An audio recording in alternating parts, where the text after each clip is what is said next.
Ça fait 3 fois. Donc on a compris parce qu'on n'est pas vraiment bouché. On passe à la question numéro 11, création d'un poste de médecin spécialiste en médecine physique et réadaptation à temps non complet pour des consultations de médecine sportive au sein des centres municipaux de santé. Bruno Saunier. La création de ce poste de médecine sportive se fait dans les centres de santé. Auparavant, cette mission était dévolue à l'OMS. La subvention d'ailleurs qui était versée à l'OMS permettait de couvrir cette prestation. Donc il ne s'agit pas en réalité d'une véritable création de poste, il s'agit simplement donc de continuer ce service rendu aux sportifs en le plaçant dans le cadre des centres de santé. Merci. Y a-t-il des interventions? Frédéric Molossi. Non, rapidement, simplement une question. Pour savoir si le nombre d'heures prévues pour ce poste couvre ce qui était précédemment effectué par le médecin de l'OMS. Et deuxième question, parce que j'ai été l'objet de quelques interrogations auxquelles je n'ai pas su répondre, notamment de clubs sportifs, mais je crois qu'il y avait une de mes collègues, qui était présente, qui a elle-même été interrogée, c'est sur les modalités de mise en œuvre de ce service au sein des centres municipaux de santé. Est-ce qu'il correspondra aussi aux mêmes souplesses et aux mêmes modalités d'application que ce qui se pratiquait précédemment et qui permettait à la fois aux clubs comme aux enfants et aux parents de bénéficier d'une visite médicale de manière systématique et pratique à la fin de la saison, dans la perspective de la saison suivante. Voilà. Anne-Marie Hugas. Oui, alors effectivement, ces changements ont pour seul souci de développer et d'élargir ces visites médico-sportives à l'ensemble des Montreuillois et de nos jeunes sportifs. Donc, bien évidemment, au niveau des visites, il n'y aura absolument pas de baisse, bien au contraire. On va développer l'offre, visite médicale, mais aussi d'autres offres sportives, kinésithérapie et autres. Donc ça, c'est un premier point. Donc ça ne change rien pour ce qui concerne le médecin en l'occurrence. Et il y aura donc même plus de visites. Alors justement, sur ces visites, les modalités vont être les mêmes. À savoir qu'il va y avoir des visites médicales au sein des centres de santé, mais également, ce qui faisait aussi, je dirais, la particularité et l'intérêt de cette action, c'est des visites médicales sur site, c'est-à-dire sur les sites d'entraînement. Ce qui permet effectivement de toucher des gamins et des familles qui n'ont pas forcément cette démarche.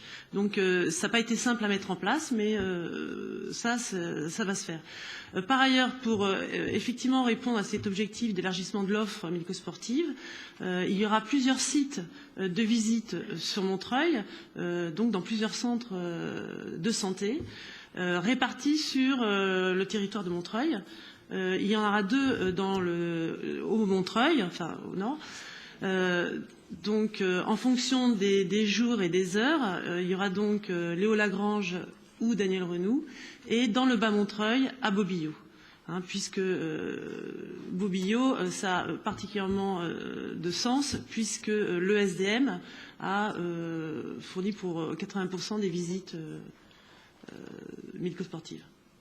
Voilà. J'espère que j'ai bien... Vous avez tous les éléments. Vous avez fait très bien. Merci. Y a-t-il d'autres questions? Je n'en vois pas. Si. Je mets...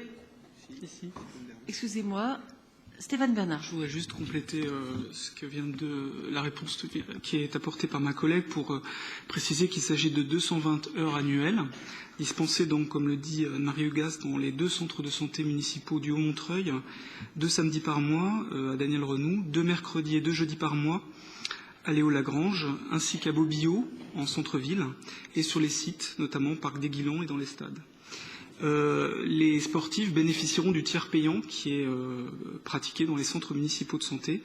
Et un système de conventionnement et de partenariat entre les centres de santé et les clubs de sport permettra la prise en charge de la part mutualiste pour les sportifs qui sont dépourvus de protection sociale complémentaire. Donc sans avance de frais de la part des sportifs bénéficiant de ces visites médicales.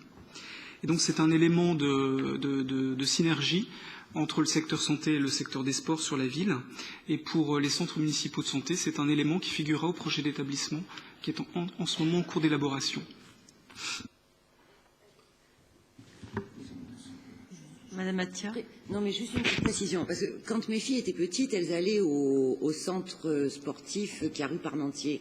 Est-ce que ça veut dire que à l'avenir, ça n'existera plus et il n'y aura plus de consultation sportive dans ce centre-là? Anne-Marie Hugaz. Alors, non, de fait, il n'y aura plus de visite dans ce sens-là parce que c'est pris en charge par la santé. Alors que le centre Parmentier, c'était l'OMS, c'était en fait le siège de l'OMS. Donc, bien évidemment, ces visites auront lieu à Bobillot, à Renou et à Léo-Lagrange. Ce qui veut dire que, du coup, c'est sur tout le territoire. Alors que les gamins du Montreuil, c'était compliqué pour eux de venir dans le centre. Si, c'est sur toute l'année. C'est toute l'année. Mais vous savez très bien qu'au niveau sportif, il y a quand même des périodes plutôt critiques, à savoir la fin de l'année et le début, puisque renouvellement des licences oblige visite médicale. Donc en fait, il y a des pics dans l'année et ça correspond à ces deux temps. Et ça ne changera pas parce que de toute façon, c'est un mode de fonctionnement qu'on avait l'habitude de traiter et là, ça sera de la même façon. Ça sera de la même façon.